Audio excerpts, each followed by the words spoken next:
billahi minash shaitanir rajim. Bismillahir rahmanir rahim. Ahmaduhu wa usalli ala rasulihil kareem khatamal anbiya wal mursaleen.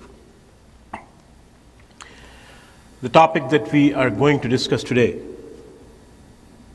is one of the most intriguing topics in the history of Islam. It is the age of Aisha radiallahu ta'ala at the time of her marriage with the Prophet.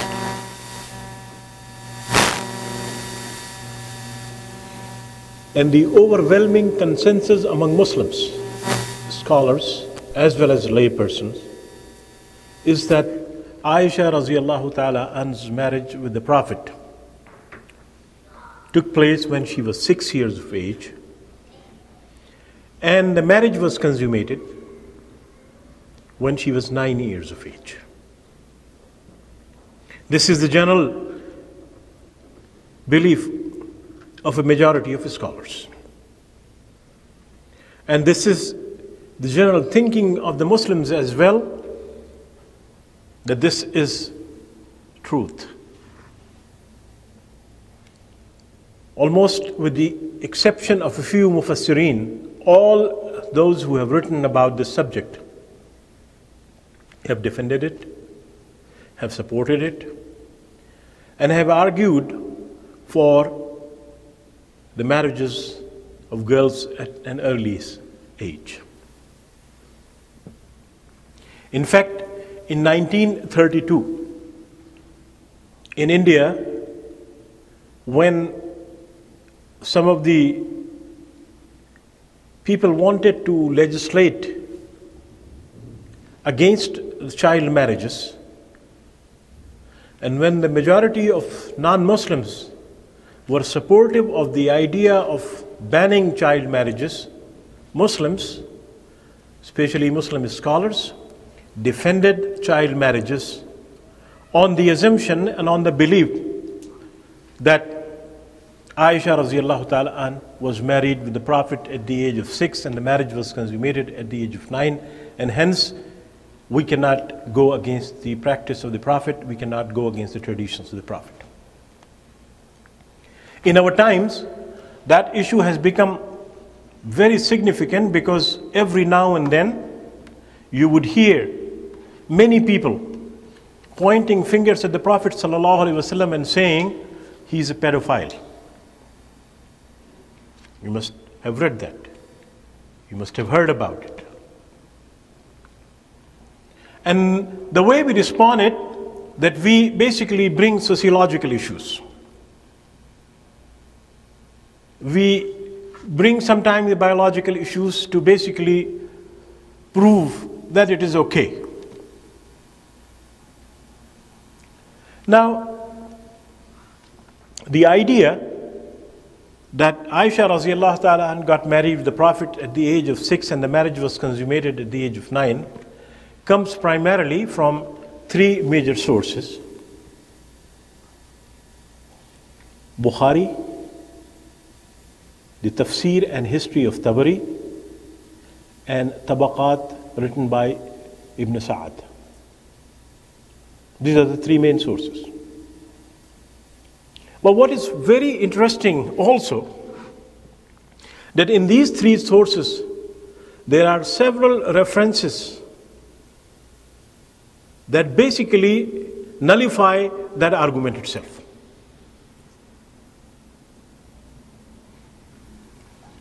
On the one hand, they say it happened at the age of 6, and on the other, they basically give other evidence that disproves that kind of thing. So, tonight what we are going to do is to explore that issue from that angle and that perspective. But before we actually go into the sources, there are a few introductory notes that we need to understand. First, almost all the ayahs pertaining to marriage and pertaining to divorce were revealed to the Prophet ﷺ in Medina. That's the first fact that we have to keep in mind. And the marriage of Aisha radiallahu ta'ala is said to have occurred when the hijrah was about to take place. The second thing that we also need to understand is that the Quran talks about nikah. It does not talk about engagement, and it does not talk about betrothal. So, when someone says that Aisha radiallahu ta'ala got married with the Prophet at the age of 6, he is in fact referring to the engagement that took place. Because among the Arabs, that was the custom, that before the actual nikah, the engagement would take place. And then it would take a few more years before the actual marriage is conducted. The second point that we also need to understand is that the calendar that we know today was not in vogue at that particular time. They measured events according to natural occurrences. For instance, they would say that the Prophet ﷺ was born in the year of Feel, or that person was born when such and such calamity took place, or when such and such flood came. So that is the second thing that we have to keep in mind. And in that particular respect, what we basically need to understand is that the calendar, Hijrah calendar, was instituted at the time of Umar radiallahu ta'ala, even though Prophet sallallahu alaihi wasallam migrated in Rabiul Awwal. Yet the calendar was calculated from Muharram. And prior to the Hijrah calendar, the calculation of the years was based on the Nabuwah of the Prophet sallallahu alaihi wasallam, that it was the 13th year of the Nabuwah, or the prophethood, or the 12th year of the prophethood sallallahu alaihi wasallam. Now here is a very interesting thing, and that is that if they say that he was born in 1413, for instance, and if the month is not identified, it could mean any month of the year. It could be the first month, and it could be the last month, and that makes a lot of difference. And that's why we find that when people talk about the Nabuwah of the Prophet sallallahu alaihi wasallam or the Hijrah of the Prophet sallallahu alaihi wasallam, we find 3 different dates. Someone say that he lived in Mecca for 13 years. Someone said that he lived 14 years. And someone said he lived there for 15 years after the prophethood. All 3 could be right, depending on the month you use to calculate the year. So that is the second important point.